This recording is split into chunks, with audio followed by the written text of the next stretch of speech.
Assalamualaikum, salam sejahtera semua. Baik, kita sambung bahagian 2 untuk tajuk kadar pertukaran asing. Ya, sebelum ini kita sudah bincangkan tentang faktor yang menentu pasaran pertukaran asing, iaitu terdapat dua konsep, dua kaedah ataupun dua sistem yang diamalkan untuk menentukan kadar pertukaran asing, iaitu kadar pertukaran tetap, ya, kadar pertukaran tetap, dan satu lagi ialah kadar pertukaran boleh ubah. Okey. Sebelum ini saya sudah terangkan dalam video bahagian 1 sistem kadar pertukaran boleh ubah, yang mana sistem kadar pertukaran itu ditentukan oleh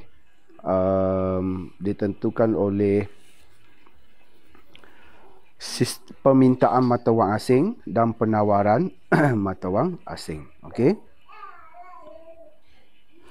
Jadi video kali ini kita akan lihat pula sistem yang kedua, iaitu sistem kadar pertukaran boleh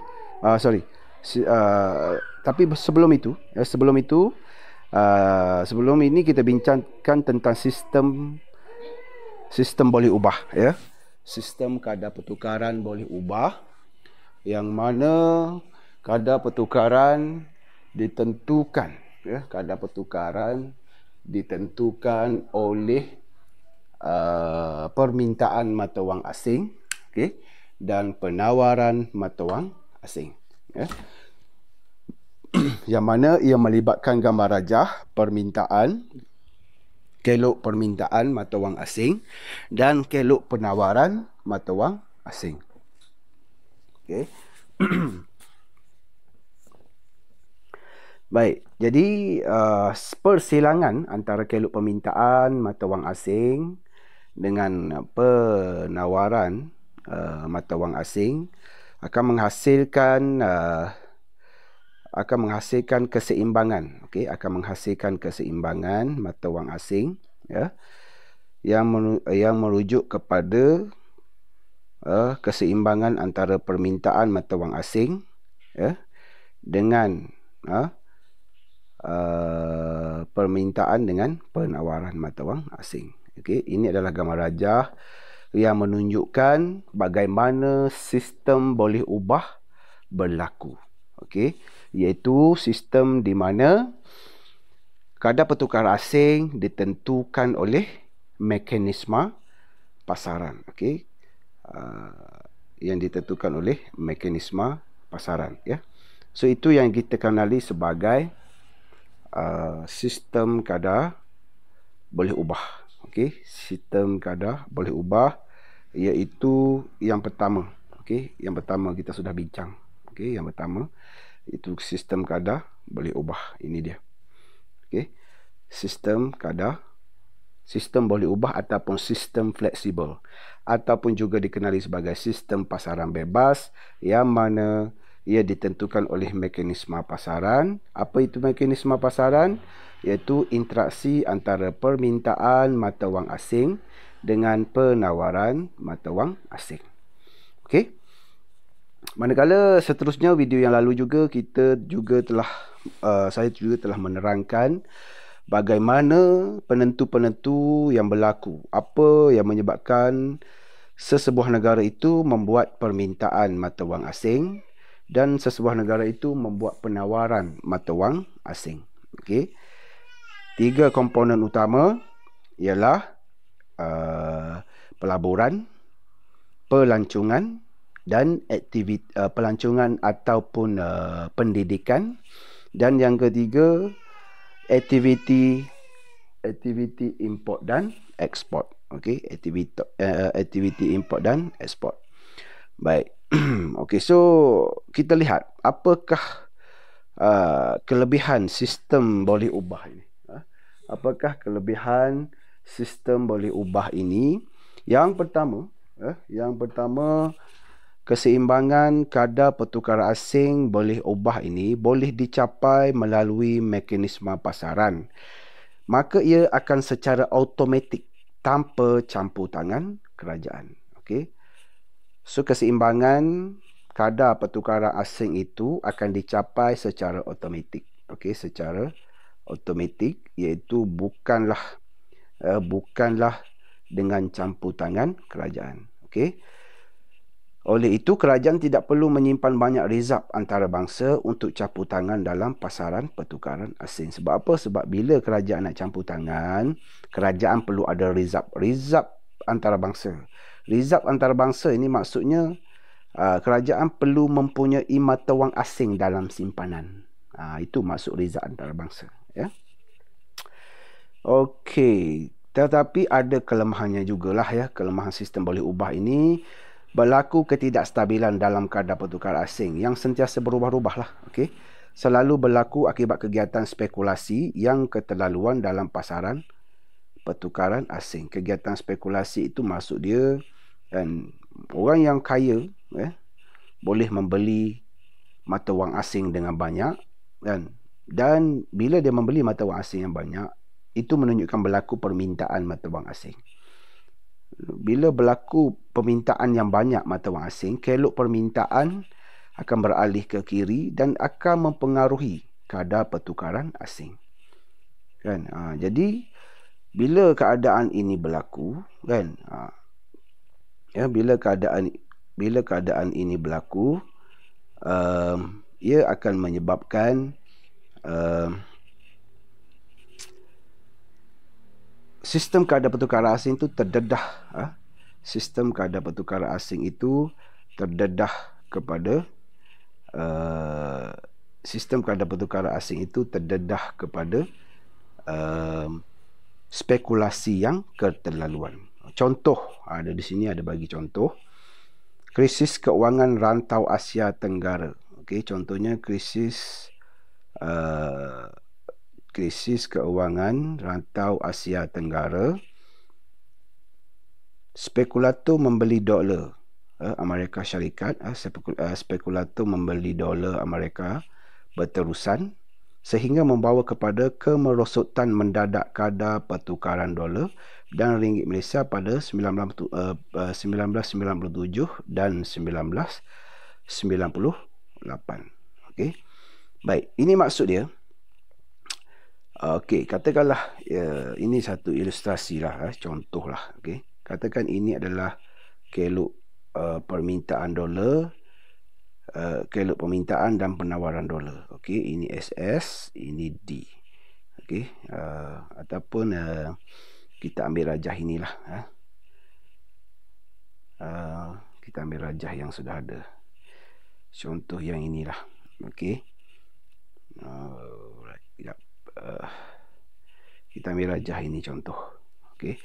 Andaikan ini adalah bukan dolar Singapura, ini kita andaikan dolar Amerika. Okey. Dolar Amerika. Kan? Jadi bila aktiviti membeli USD dengan banyak, maka dia akan menyebabkan permintaan meningkat. Aktiviti membeli dengan banyak USD menyebabkan permintaan dolar meningkat ke D1 misalnya. So kadar pertukaran asing akan naik. So kadar pertukaran asing yang menjadi RM2.90 itu menyebabkan nilai RM telah jatuh. Kan? Ini yang menjadi masalahnya. Bila sudah jatuh, ataupun maksud dia di sini juga nilai USD telah meningkat. Kan? Nilai USD akan telah meningkat. Jadi, spekulator ini, orang yang membeli ini, bila nilai RM naik semula, katakan menjadi kembali kepada RM2.80, maka pada waktu itu mereka akan menjual semula USD. Kan? So, orang yang spekulator ni, yang mempunyai banyak dana ini, mereka mempunyai banyak wang, mereka boleh mempengaruhi kadar pertukaran asing. Ini kalau risikonya, kalaulah sistem kadar tukaran itu adalah sistem kadar tukaran boleh ubah ataupun bebas. Kan dia terdedah kepada aktiviti spekulasi yang melampau. Aktiviti spekulasi ini yang membolehkan orang tertentu mempengaruhi kadar tukaran pasaran. Okey, kadar tukaran pasaran. Okey, so berlaku kelemahan di situ, ya, kelemahan. Awak boleh rujuk buku rujukan kelemahan dan kelebihan sistem boleh ubah ini, ya. Baik. Seterusnya, ketidakstabilan kadar pertukaran asing menjejaskan perdagangan antarabangsa lah. Kesan krisis 97 dan 98 itu menyebabkan harga import Malaysia dari Amerika semakin naik. Sebab apa?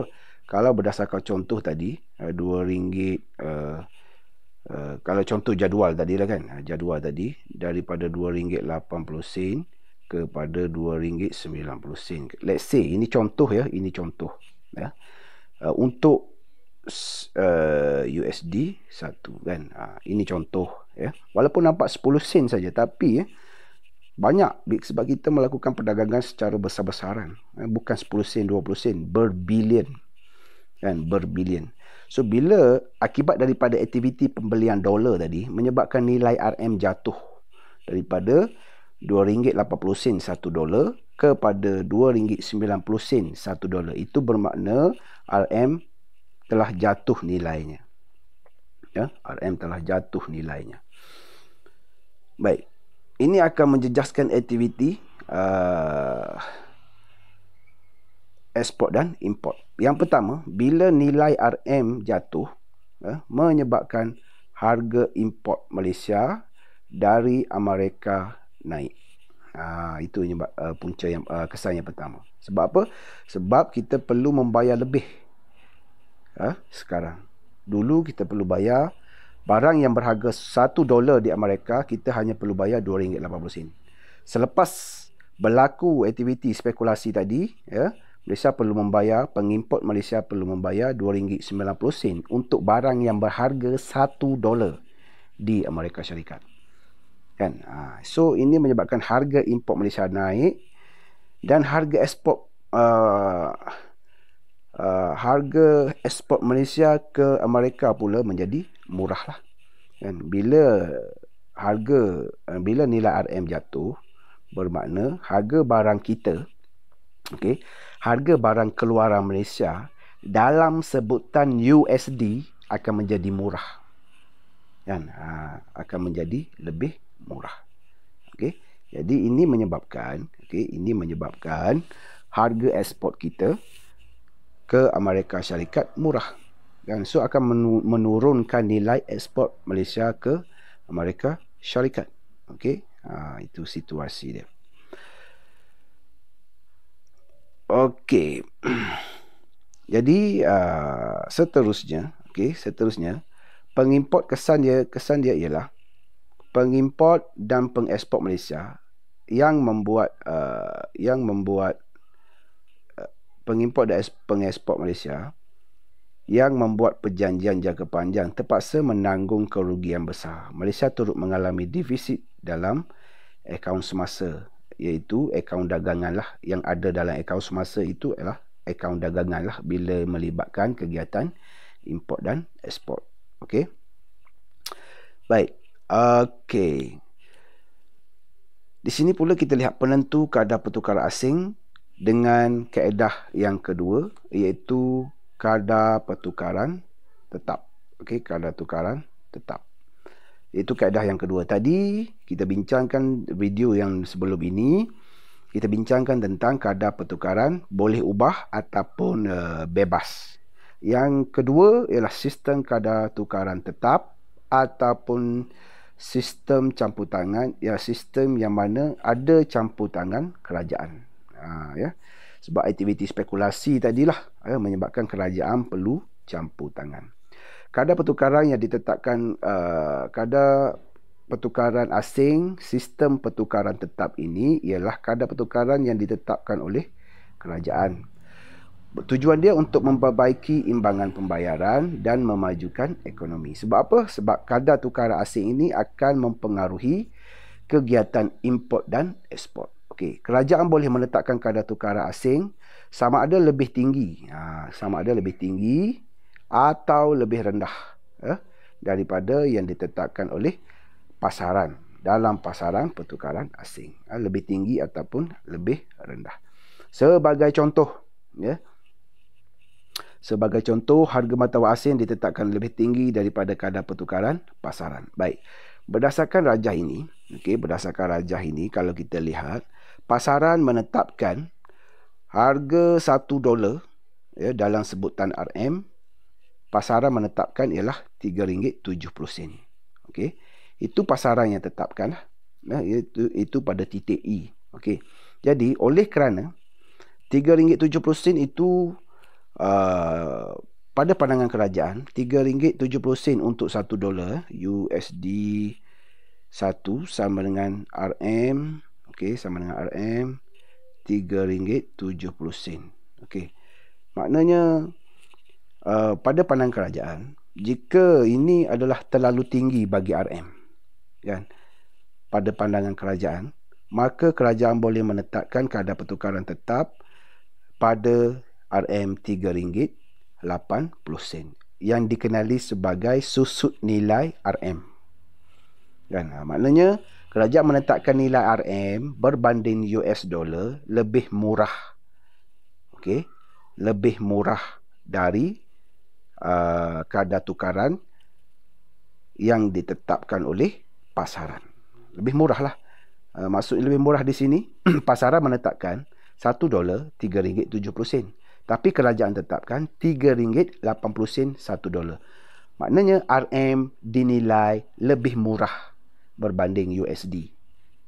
Kerajaan menetapkan RM lebih rendah nilai dia berbanding US dollar. Okey, daripada RM3.70 $1 kepada RM3.80 $1. Okey, ini penerangan rajahnya. Okey, titik E adalah keseimbangan kadar pertukaran asing. Apabila kerajaan menetapkan kadar pertukaran pada USD 1 sama dengan RM3.80, maka berlaku lebihan penawaran dolar. Berlaku lebihan penawaran dolar di situ. Kan? Berlaku lebihan penawaran dolar sebanyak Q1, Q3. Ini Q sebanyak sepatutnya ini Q1 di sini Q1 di sini. Ini Q1, ini Q2, okey, ini Q3. Okey. Baik. So berlaku lebihan penawaran dolar sebanyak Q1, Q3 pada kadar tukaran yang ditetapkan oleh kerajaan tersebut. Okey. So macam mana bila berlaku lebihan penawaran dolar tersebut, maka lama kelamaan harga kadar pertukaran akan turun balik. Lama kelamaan. Tapi macam mana kerajaan nak maintain supaya kadar tukaran kekal pada RM3.80? Untuk mempertahankan kadar pertukaran yang kerajaan tetapkan itu, maka kerajaan harus membeli. Kerajaan harus membeli lebihan penawaran tersebut. Membeli dolar lah. Membeli dolar tersebut. Jika tidak beli, jika kerajaan tak beli, maka mekanisme pasar akan memaksa kadar pertukaran yang lebih tinggi itu turun kepada kadar pertukaran keseimbangan semula. Turun kepada kadar keseimbangan pasaran semula lah, iaitu RM3.70. Kan? So lebihan sebanyak Q1, Q3 itu, lebihan penawaran dolar itu kerajaan perlu beli untuk mengekalkan kadar tukaran kekal pada USD 1 RM3.80. Baik, ini pula adalah harga mata wang asing yang ditetapkan lebih rendah dari kadar pertukaran pasaran. Okey, lebih rendah daripada kadar pertukaran pasaran. Lebih rendah itu maksudnya, contoh pasaran tetapkan RM3.90 $1. Tapi kerajaan menetapkan RM3.80 $1. Kan? So berlaku lebihan Q1, Q2, Q3. Okey, berlaku lebihan permintaan dolar sebanyak Q1, Q3. Kan? So lebihan permintaan dolar ini, macam mana kerajaan nak cover dengan lebihan permintaan ini? Kalau lebih penawaran tadi, kerajaan perlu beli. So sekarang kerajaan akan jual dolar sebab tak cukup. Sebab berlaku lebihan permintaan pada RM3.80 sedolar ini, lebihan permintaan. Sebab kalau RM3.80, RM nampak lebih mahal. So ini akan menyebabkan masyarakat Malaysia tertarik untuk membeli barang daripada US sebab nilai RM lebih tinggi daripada yang ditetapkan oleh pasaran. Ya, so oleh itu, okey, ini adalah penerangan raja dia. Okey, TTE adalah keseimbangan kadar pertukaran asing. Apabila kerajaan menetapkan kadar tukaran USD 1 sama dengan RM3.80, maka berlaku lebihan permintaan. Berlaku lebihan permintaan sebanyak Q1, Q3. Untuk mempertahankan kadar pertukaran yang kerajaan tetapkan itu, maka kerajaan mesti mempunyai rizab dolar Amerika Syarikat. Okey, maksudnya jika tidak maksudnya kerajaan menggunakan rizab itu untuk cover lebihan permintaan tadi. Ya. Jika tidak, mekanisme pasaran akan memaksa kadar pertukaran lebih tinggi itu naik kepada kadar pertukaran pasaran semula. Akan naik semula. Ya. Maksudnya di sini, kalau kerajaan tak menggunakan rizab untuk menampung lebihan permintaan ini, maka kadar tukaran akan naik semula ke atas. Itu kepada RM3.90. So kerajaan perlu gunakan rizab untuk menampung lebihan permintaan ini, ya. Baik. So kita boleh lihat pada gambar rajah ini. Okey, kita boleh lihat pada gambar rajah ini yang menunjukkan kadar pertukaran yang dibuat oleh kerajaan sama ada terlebih nilai USD ataupun terkurang nilai USD. Okey. Dia akan membawa maksud yang bertentangan dengan RM pula. Okey, contoh yang ini kita lihat. Okey. Lebihan yang atas itu maksudnya pasaran tetapkan RM3.80. Tapi kerajaan tetapkan RM3.90. Maknanya dasar ini telah menjadikan RM lebih murah. Dan $1 RM3.80 pasaran tetapkan, tapi kerajaan menurunkan lagi nilai RM kepada RM3.90 untuk $1. So namanya boleh dikenali sebagai terlebih nilai USD ataupun terkurang nilai RM. Terkurang nilai RM. Sebab apa? Sebab kerajaan menurunkan nilai RM. Bila implikasi dia apa ni? Dasar ini, bila terkurang nilai RM diamalkan, maka kesan dia, dia akan menyebabkan harga barangan Malaysia dalam sebutan dolar US akan lebih murah. So ini akan menyebabkan ekspor ke US meningkat. Okey. Menyebabkan ekspor ke US meningkat. Okey, itu yang kedua. Yang pertama.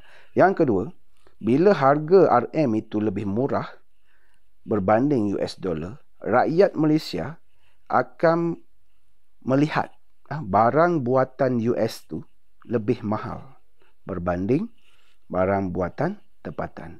So, implikasi kedua yang akan menyebabkan import dari US merosot. Sebab rakyat Malaysia perlu membayar RM yang banyak untuk dapat barang dari Amerika Syarikat. Maksudnya import lah tu. Okey? Maksudnya import. Ya, begitu juga sebaliknya lah. Begitu juga sebaliknya jika kerajaan melaksanakan dasar bawah ini. Okey, dasar terkurang nilai USD ataupun terlebih nilai RM. Terlebih nilai RM itu maksudnya kerajaan menetapkan nilai RM lebih tinggi, ya, berbanding kadar yang ditetapkan oleh pasaran. Kan?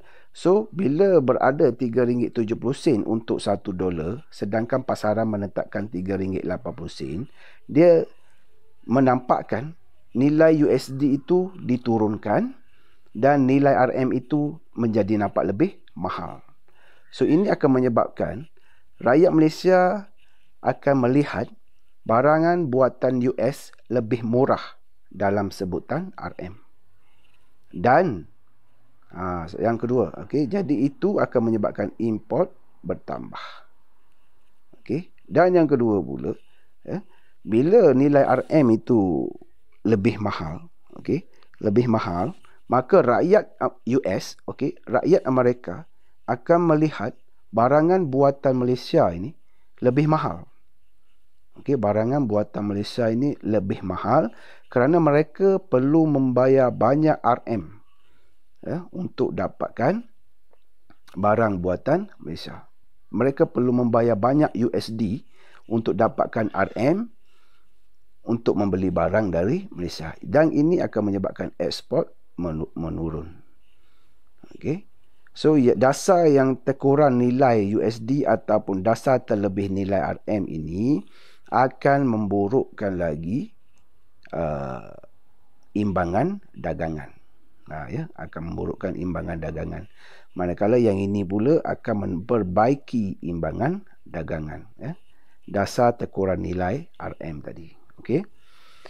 So jika kerajaan nak membaiki imbangan pembayaran, sistem ini juga memainkan peranan. Boleh memainkan peranan. Okey. Baik. Okey. Terlebih nilai USD. Okey, ini penerangan dia. Terlebih nilai USD ini maksudnya yang atas ni lah, yang atas ni konsep dia. Okey, terlebih nilai USD itu maksud dia apabila kerajaan Malaysia menentukan kadar pertukaran lebih tinggi daripada pasaran. Okey, terlebih nilai USD bermakna dolar US, dolar Amerika telah dinilai lebih tinggi dari harga pasaran. Okey, RM telah dinilai lebih rendah daripada harga pasaran. Itu maksud dia. Manakala, okey, so di sini kalau terkurang nilai pula, terkurang nilai USD sebaliknya lah. Sebaliknya iaitu Malaysia menentukan kadar pertukaran lebih rendah kalau terkurang nilai USD. Okey. Dia sama je lah. Kalau terkurang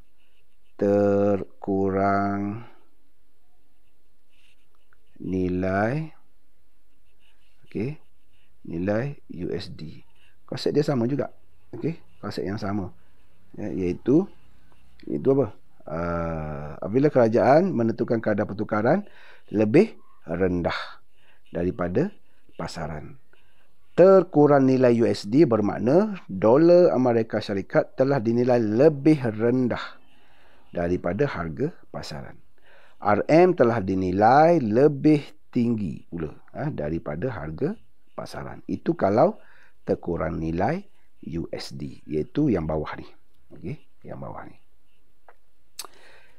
Okey, so implikasinya apa daripada campur tangan kerajaan terhadap sistem kadar pertukaran ini? Okey, yang dinamakan kadar pertukaran asing, kadar pertukaran tetap yang dinamakan kadar pertukaran tetap. Apa kesan dia? Implikasi ini ialah kesan lah. Okey, kesan. Baik, harga import Malaysia menjadi lebih mahal. Okey, kalaulah kerajaan melaksanakan dasar terlebih nilai USD ini. Okey. Sebab apa? Sebab nilai RM telah dinilai lebih rendah. Okey, lebih rendah. Jadi akan menyebabkan banyak RM diperlukan untuk membeli barang dari USD. Okey, saya bagi contoh. Okey, sebagai contoh, kalaulah harga satu barang itu, okey, kalau berdasarkan ini terlebih nilai kan, terlebih nilai USD daripada RM3.80 kepada RM3.90 kan. Okey. Okey, katakan satu barang, okey, satu barang di US, okey, satu barang di US, harganya barang X, okey, harganya ialah USD 100. Okey. Jadi, pengimport Malaysia untuk beli barang X ini dia perlu bayar sebelum campur tangan kerajaan. Dia perlu bayar untuk barang X, satu unit barang X dia perlu bayar 380 RM. kan. Tetapi selepas campur tangan kerajaan, barang yang sama, barang X juga, pengimport Malaysia perlu membayar 390 RM. So lebih mahal. Sedangkan barang yang sama dan di US harganya tetap 100 USD. Tapi pengimport Malaysia perlu bayar tambahan daripada 380 kepada 390.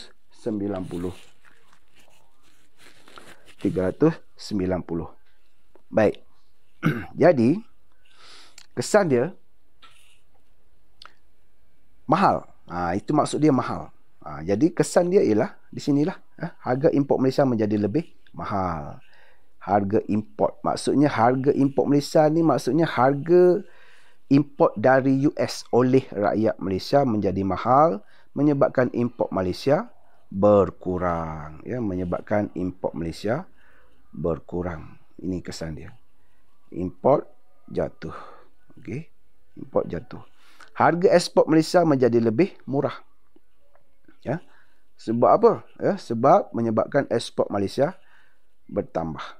Pertambahan ekspor dan pengurangan import mewujudkan lebihan penawaran mata wang asing. Dan pertambahan ekspor dan pengurangan import. Sebab apa? Sebab bila ekspor bertambah, ya, maknanya permintaan terhadap RM bertambah. Mereka meminta RM dengan menawarkan dolar. Okey, dengan menawarkan dolar. So bila ekspor bertambah, pada masa yang sama berlaku lebihan ataupun peningkatan penawaran mata wang dolar. Okey. Imbangan pembayaran Malaysia akan diperbaiki, okey, dengan cara ini. Okey. Yang keempat, pertambahan ekspor Malaysia akan memajukan industri ekspor dan industri rantaian ekspor negara. Ini menyebabkan ekonomi negara berkembang maju. Sebab ekspor makin bertambah lah. Okay. Dan yang kelima, kegiatan pelaburan dalam industri ekspor dan industri penggantian import akan bertambah. Seterusnya dapat meninggikan tingkat guna tenaga dan pendapatan negara Malaysia. So sebenarnya dasar terlebih nilai USD ataupun dasar terkurang nilai RM memberi kesan yang positif sebenarnya kepada ekonomi. Ini kesan dia. Ya, ini semua adalah kesan daripada dasar terlebih nilai USD tadi. Okey. Tetapi jika dasar terkurang nilai USD dilaksanakan, iaitu kerajaan menentukan kadar pertukaran lebih rendah daripada keseimbangan pasaran. Terkurang nilai USD ini bermaksud dolar Amerika Syarikat telah dinilai lebih rendah dari harga pasaran. Lebih rendah. Maknanya kita menaikkan nilai RM dan menurunkan nilai USD. RM telah dinilai lebih tinggi daripada harga pasaran. Dan ini akan memberi implikasi tertentu lah. Implikasi yang sebaliknya berbanding dengan yang tadi. Iaitu harga import Malaysia menjadi lebih murah. Maka ini akan menyebabkan import kita akan bertambah dari US. Okey. Import kita akan bertambah dari US. Harga ekspor Malaysia menjadi lebih mahal, maka menyebabkan ekspor kita akan berkurang. Sebab nilai RM kita naik. Mereka perlu bayar lebih untuk ekspor barang dari Malaysia. Okey. Maka pertambahan import dan pengurangan ekspor mewujudkan lebihan permintaan mata wang asing. Rakyat Malaysia akan meminta banyak USD. Kerana apa? Sebab mereka suka membeli barang daripada US kerana kenaikan nilai RM menyebabkan harga barang dari US lebih murah. Okey. Ini akan memburukkan lagi imbangan pembayaran. Okey. Pengurangan ekspor Malaysia akan menghalang perkembangan industri ekspor dan industri rantaian ekspor negara. Ini menyebabkan perkembangan ekonomi terjejas. Okey. Kegiatan pelaburan pula dalam industri ekspor dan industri penggantian import akan berkurangan. Seterusnya mengurangkan tingkat guna tenaga dan pendapatan negara. So dasar terkurang nilai USD ini memberi kesan. Terkurang nilai USD ataupun dasar menaikkan nilai RM. Itu maksud dia ni. Dia kontra lah, kontra. Sama maksud dia dengan tekuran nilai USD, sama maksud dia dengan menaikkan nilai RM. Dasar ini memberi kesan negatif kepada ekonomi negara kita. Okey, ekonomi negara kita. Baik, seterusnya imbangan pembayaran dalam sistem kadar pertukaran tetap. Kan, imbangan pembayaran dalam sistem kadar pertukaran tetap ini kita akan sambung pada video akan datang. Okey. Kalau ada soalan boleh berhubung dengan saya dan saya akan terangkan. Okey, itu saja video untuk kali ini. Terima kasih. Assalamualaikum.